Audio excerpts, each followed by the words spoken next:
Mesdames et messieurs, bonsoir et bienvenue sur Sahel TV. Tout de suite, les principaux titres de ce journal. Début du procès de Biram Da Abeid, le journaliste de Darb aurait retiré sa plainte après le retrait de la séance des avocats du président de l'IRA et son codétenu.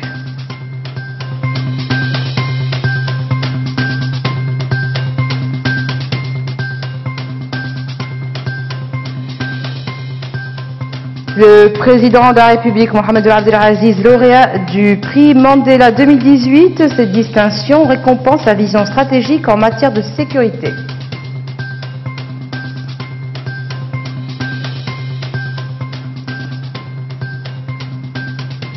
L'Algérie lance ses exportations en Mauritanie. Une cargaison de 4000 tonnes de produits divers est attendue dans une semaine à Nouakchott.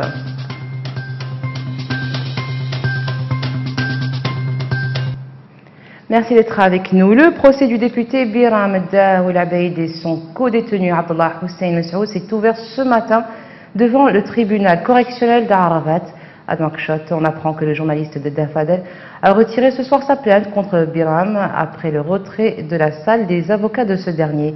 Les avocats avaient demandé la levée de l'immunité parlementaire de leurs clients avant l'ouverture de la séance.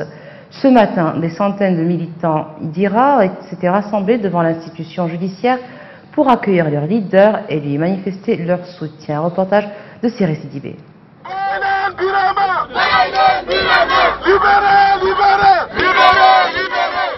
Forte présence policière d'un côté et de l'autre, les partisans et sympathisants du mouvement Initiative pour la résurgence du mouvement abolitionniste IRA.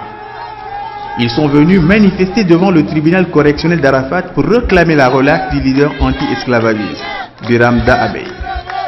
Il doit comparaître devant cette juridiction en même temps qu'un autre membre de son ONG, Abdallah Hussein, à la suite d'une plainte déposée par un journaliste pour atteinte à l'intégrité d'autrui et menace d'usage de la violence. Pour ses partisans, le droit n'a pas été dit dans cette affaire. Nous demandons que justice soit rendue. Rendre la justice, c'est un honneur. C'est la plus noble tâche qu'un homme ou un pays puisse avoir confiée. Nous nous demandons que la justice et nous voulons que la justice soit rendue. Nous trouvons que notre président a été arrêté arbitrairement. Et cette injustice, nous la dénonçons. Biram Da Abeid est en détention depuis août. Entre-temps, il a été élu député à l'Assemblée nationale. Pour ses avocats, la levée de l'immunité parlementaire s'impose pour qu'il soit jugé, même si les poursuites engagées contre lui sont antérieures à son élection comme député. Le gouvernement est accusé dans cette affaire de faire un procès politique à l'homme. Mais pour les autorités, Biram Da Abeid est un détenu de droit commun, renvoyant ainsi ses partisans au dossier. Le prix Mandela pour la sécurité 2018 a été décerné au président de la République, Mohamed Abdelaziz. Selon l'Institut Mandela, le chef de l'État mauritanien a été distingué pour ses efforts consentis dans la sécurisation de la Mauritanie et de la région du Sahel. Le président Mohamed Abdelaziz est considéré comme l'initiateur du G5 Sahel, créé en 2014 à Nouakchott avec le Burkina Faso, le Mali, le Niger et le Tchad pour lutter contre le terrorisme au Sahel. Le jury du prix Mandela est composé de ministres, d'ambassadeurs, d'anciens officiers supérieurs, de personnalités de la société civile internationale, d'universitaires, d'intellectuels et d'experts de haut rang. Les partis politiques regroupés au sein du bloc de l'opposition dialoguiste dénoncent ce qu'ils ont qualifié de campagne anticonstitutionnelle menée par les courtisans du régime. Ces soutiens au régime demandent au président de la République de se présenter pour un troisième mandat. Dans un communiqué publié aujourd'hui, l'opposition informe l'opinion publique nationale, l'ensemble des acteurs politiques du pays et le corps diplomatique accrédité en Mauritanie de son indignation et son refus de telles entreprises. Ces partis demandent au gouvernement de mettre définitivement fin à cette campagne en tout point de vue illégale et contraire aux règles de la démocratie et de la paix sociale dans le pays, selon les termes du communiqué. Le procureur d'Utilismour a envoyé une cinquantaine d'orpailleurs à la prison de Birmogreen. Ces orpailleurs ont été arrêtés par l'armée mauritanienne dans une zone interdite. Parmi les personnes arrêtées, 16 sont de nationalité soudanaise.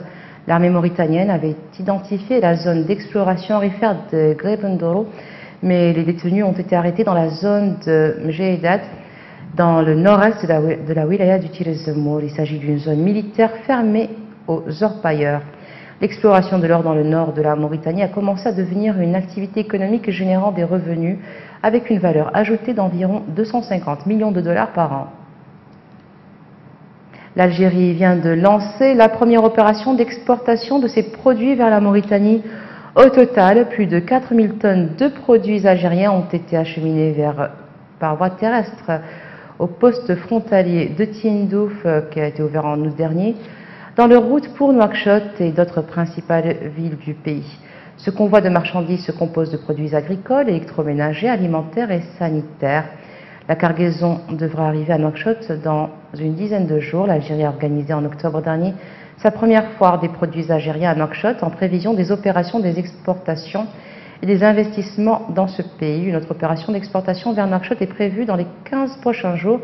C'est ce qu'a déclaré le ministre algérien du Commerce, Saïd Djellab. Ces exportations seront étendues jusqu'au Sénégal, toujours par voie terrestre, toujours aussi selon Djellab. Ce dernier annonce l'organisation de 25 salons des produits algériens dans des pays africains entre 2019 et 2020.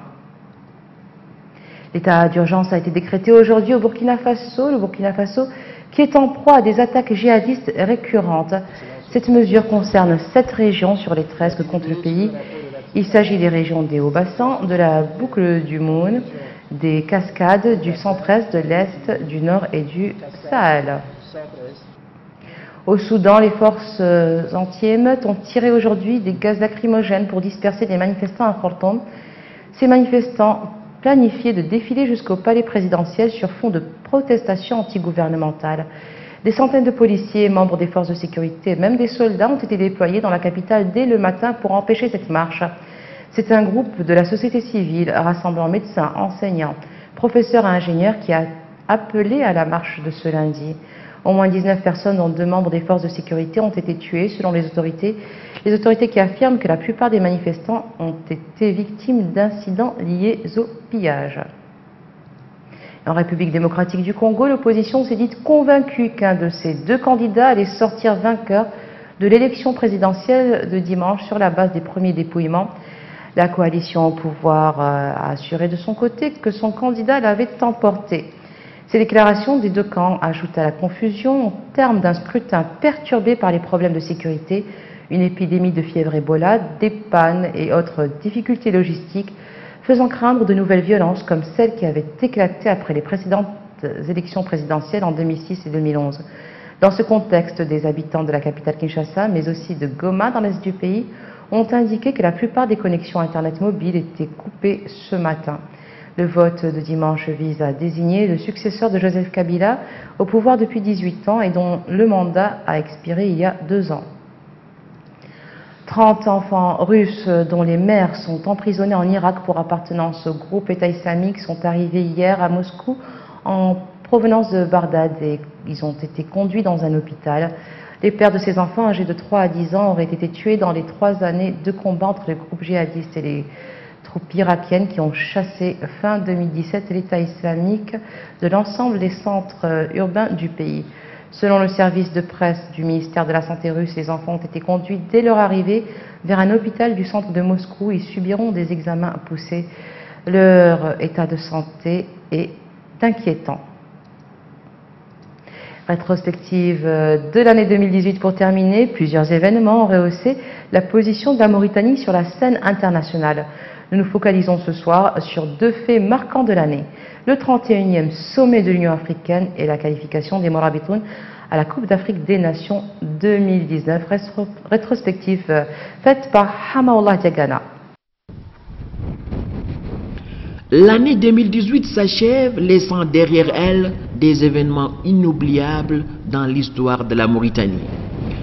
Parmi ces événements marquants, l'organisation pour la première fois du sommet de l'Union africaine ou encore la qualification historique des Morabitoun à la Coupe d'Afrique des Nations CAN 2019.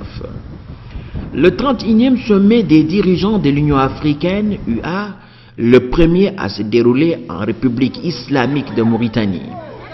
Une trentaine de chefs d'État africains et le président français Emmanuel Macron s'étaient donné rendez-vous du 1er au 2 juillet 2018 à Nouakchott. Le thème principal était la corruption.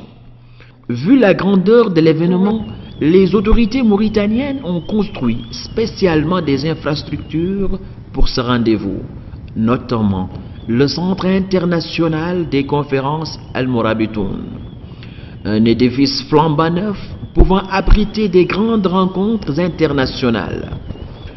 Comme à chaque sommet, les dirigeants africains s'étaient penchés sur les nombreuses crises qui secouent le continent. La guerre civile au Soudan du Sud ou le Sahara occidental, dont le drapeau a flotté pour la première fois sur Nouakchott. Concernant la lutte contre la corruption, thème du sommet de Nouakchott, le bilan était plutôt mitigé. On attendait des engagements fermes de la part des chefs d'État, mais la réunion n'a abouti qu'à des déclarations politiques. Le sommet était l'occasion pour l'équipe de Paul Kagame, en charge des réformes institutionnelles, de faire le plaidoyer de projets visant à améliorer l'intégration, de rencontrer les présidents les plus réticents pour adhérer à la zone de libre-échange. Et cela semblait avoir porté ses fruits. 49 États avaient signé le protocole instaurant le marché commun.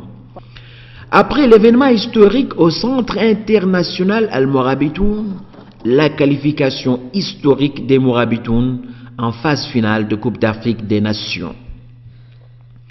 C'était un dimanche, les Mourabitoun ont décroché leur billet pour la prochaine CAN 2019 après leur victoire à domicile contre le Botswana. Ouvrant le score à la 4e minute, les visiteurs font peur. Mais avec la détermination des hommes de Corentin Martins, l'optimisme se manifestait sur le visage de chaque Mauritanien. En présence du président de la République, Mohamed Ould Abdelaziz, le 11 national n'a pas tardé à réagir en égalisant à la 20e minute avec un Ismaël Diakité époustouflant. Dans les dernières minutes, le score était de 1 but partout, ce qui a fait monter l'adrénaline chez les supporters assoiffés de victoire.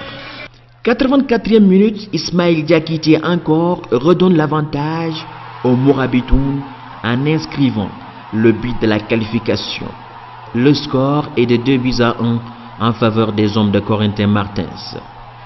La Mauritanie se qualifie pour la première fois de son histoire en phase finale de Coupe d'Afrique des Nations. Une soirée inédite pour les supporters, mais aussi pour toute une nation.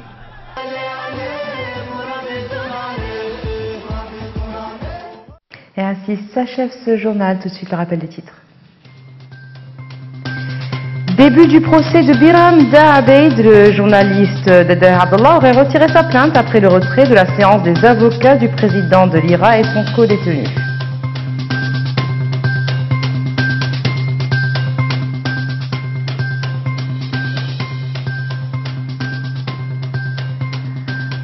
Le président Mohamed Ould Abdelaziz, lauréat du prix Mandela 2018, cette distinction récompense sa vision stratégique en matière de sécurité.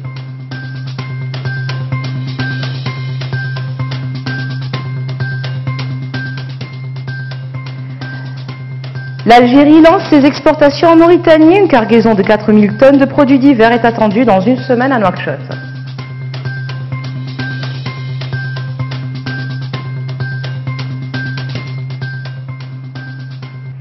Ainsi donc se termine ce journal. L'équipe de Sahel TV et moi-même vous souhaitons à toutes et à tous une excellente nouvelle année 2019.